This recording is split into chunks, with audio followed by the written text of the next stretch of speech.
What's going on, guys? Genshin's most likable housekeeper and first new shield support in nearly a year, Thoma is just around the corner. Since Thoma has been in the Inazuma story since day one, there's definitely a lot of hype built up around this character. Thoma's character design is without a doubt among my favorite of the male characters, and from what we know about him at this time, he'll likely be a very strong support for Hutao comps, and in general, a good shield support that can fit into most teams. With Thoma's wholesome hangout quest, we got a good idea of what Thoma will bring to the table. In this video, we're going to be discussing Thoma's kit and possible builds, his damage potential, shield strength, and stacking mechanics, what teams I think Thoma will work well on, and my overall thoughts on him as a character. Although it seems unlikely, Mihoyo could change Thoma before release, so do take this with a grain of salt. These are just my thoughts at this time, and I'm curious what you guys think of Thoma and if you'll be pulling for him on Hutao's banner. So let me know down in the comments. Without further ado, let's get into the video. Thoma is a shield support with off-field pyro application during his burst, and another split scaling character whose shield scales off his max HP. The trial version of Thoma is at level 88 out of 90, which is a little weird, but gives us a look at his base stats at near max level. Thoma has a base HP of 10,187, which is actually a pretty average base HP, and on the low side for an HP scaling character. It's a little higher than Diona, the other 4-star HP scaling shield support, but lower than other 5-star characters that scale with HP like Hutao and Zhongli that have a base HP around 15,000. His base attack is 202, which is standard for a 4-star, and we can also see that he has an attack percent ascension scaling. Thoma has a 4-hit normal attack combo with a standard lunging charge attack. Like most supports, I personally wouldn't recommend leveling this talent at all. His elemental skill gives Thoma a shield, deals an okay amount of damage, and applies pyro to himself, which appears to only cleanse Thoma. The base damage scaling for his shield at talent level 11 is the exact same as Diona, who I believe is the second best shield support unit only to Zhongli. However, Thoma's passives and elemental burst further increase his shield strength, which we'll discuss shortly. Thoma's burst gives him a shield and triggers Fiery Collapse, which is an AoE pyro attack that can be triggered up to once a second by the active character's normal attacks. Fiery Collapse shares the same mechanic as Xingqiu's burst and will therefore work with a character like Raiden. The damage scaling is pretty low at 93% at talent level 8, but does have a high uptime. The additional shield that is granted with Thoma's burst is very unique because it only occurs when Fiery Collapse is triggered and is not simply refreshing the shield granted by his elemental skill. The strength of this shield is about 13% of the strength of the shield that he gains during his elemental skill, but it can stack with itself. Thoma's first passive increases shield strength by 5% every time Fiery Collapse is triggered, and this can stack up to 5 times with a 6-second duration. His second passive gives an additional damage scaling on his burst equal to 2.2% of his max HP, and his third passive gives you a 20% chance to get double the amount of fish caught, which almost feels insulting after getting the catch to R5. So with his basic skills out of the way, let's discuss Thoma's shield strength, because I think this is the bread and butter of Thoma's kit, and the main reason to build Thoma besides his stunning good looks and dog sweater knitting abilities. Thoma has a higher base HP than Diona by about 750,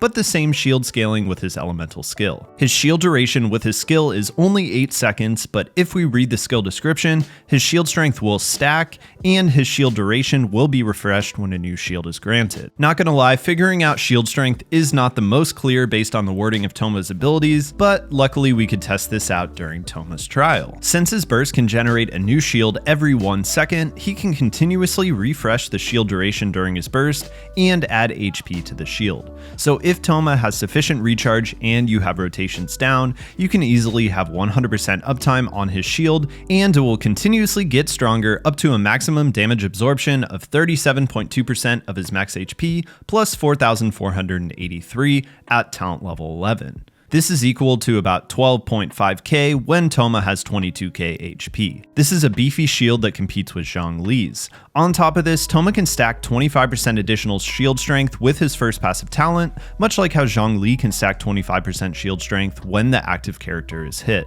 This puts his shield strength close to 16,000 HP, which is pretty massive. When we compare the damage absorption to my 30k HP Zhongli with talent level 8 shield, Zhongli also has a base damage absorption duration of 12.5 HP with an additional 25% shield strength passive. That said, Zhongli's shield is still better in several ways. One, his shield has a 20-second duration, no energy cost, and only a 12-second skill cooldown. 2, Zhongli has access to Geo-Resonance for an additional 15% shield strength. And 3, Zhongli can use the Tenacity set for even more shield strength. If at any point you let Thoma's shield duration expire, you must stack it back up to this high max HP value, but even from the start, he has a Diona level shield with the ability to refresh more frequently. Thoma's damage potential is going to be highly dependent on your build, but I would not expect much damage from Thoma himself, because much like Diona, he's primarily there for utility. We can see in the trial that his elemental skill does about 4.5k, and his burst does about 2.5k per attack. At talent level 8 and with 2.2k attack, this damage isn't great and is on par with a character like Diona. In the trial, Mihoyo did give Thoma a pretty scuffed build, as evident by the lack of pyro damage bonus and relatively average max HP. Based on his overall stats, it looks like he's running an HP percent Sands, attack percent Goblet, and crit rate Circlet. If we were to swap from an attack percent Goblet to a pyro damage Goblet and increase his crit damage from 92% to a more reasonable 120%, you can expect to do about 25% more damage than he does in the trial run. Building full damage on Thoma and swapping the HP percent Sands to attack percent should give about another 25% damage on top of this, putting his burst around 4k per tick. To make full use of his burst, you do need to rely on normal attack-based characters that do fight pretty close up, and characters with fast attacks will result in the most damage. So while there's room for improvement, expecting Thoma to do Xingqiu level damage is not going to happen, since Xingqiu does this amount of damage with a single rain sword. But this is okay for me because Xingqiu doesn't have a Zhongli level shield. Let's talk ICDs because this affects his individual damage output and his ability to enable damage for your team. ICD, or internal cooldown, is the frequency that an attack will apply an elemental status to an enemy. Supports like Xingqiu and Xiangling are very strong because their elemental bursts do not have an ICD, and therefore they can cause a reaction every attack, or enable another character on your team to cause a reaction every attack. This is not the case with Thoma, as he will only apply the pyro status every third attack of his burst. Whether this is good or bad greatly depends on your team comp. Child mains who are hoping to use Thoma as a pyro enabler are definitely let down, as vape uptime with Thoma will be very low. However, in a Hu Tao comp, you don't want Thoma to be stealing Hu Tao's vapes, and so his internal cooldown is actually a good thing. Thoma is finally a character that is not locked behind any constellations to be a decent support. Recently, we've had Sara, who really needs C2 to even feel usable, and Sayu, who needs C1 to simultaneously heal and deal damage.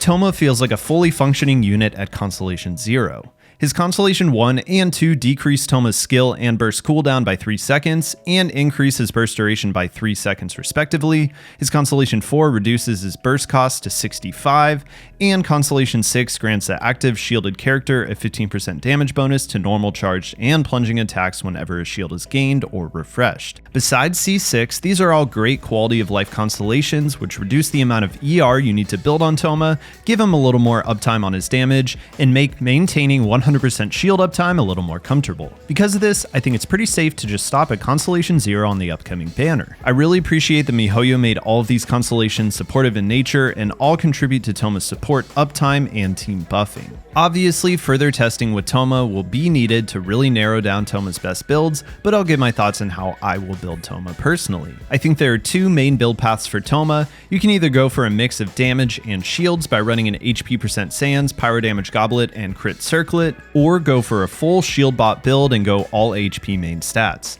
This is my personal build for Diona and a popular build for Zhongli. Because of Thoma's relatively low damage potential, this will be my personal Thoma build, but I think both options are very viable.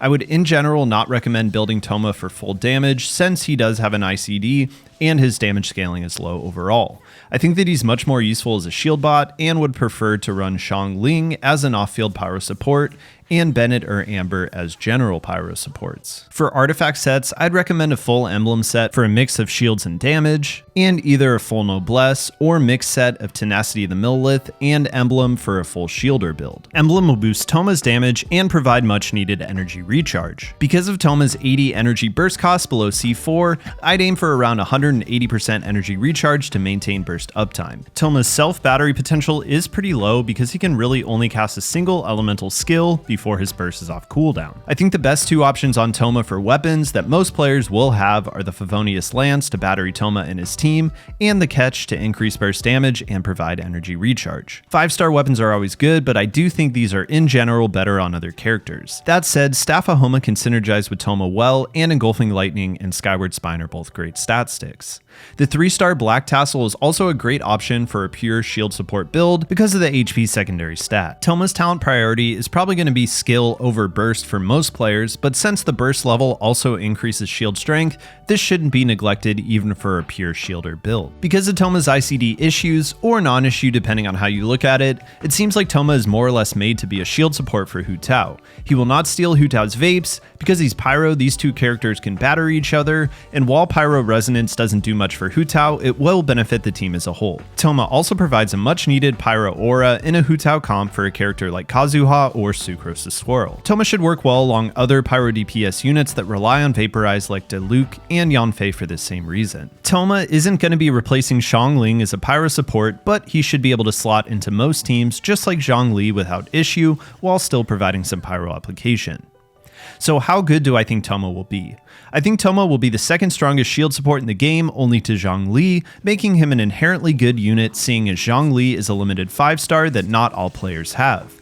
Defense interruption is so valuable in content like Abyss where DPS is the most important factor, so having another very strong shield support will likely make him a very valuable unit for free-to-play players. So if you need a really strong shield unit, he'll likely be a really good investment, but to those who have a built Zhongli and Diona or Noelle, I don't see Thoma as a must build. Thoma will likely not be replacing any characters in reaction-based comps, but can slot into the support/healer role in those comps. Xiangling and Bennett are already a pretty deadly and inseparable duo, but Thoma can be used on a second comp as a combined Pyro unit with shields. That's all I got for you guys today. If you guys found this video helpful or informative, please consider subscribing as I put out Genshin content just like this every single week. I'll see you soon for the next video. Peace.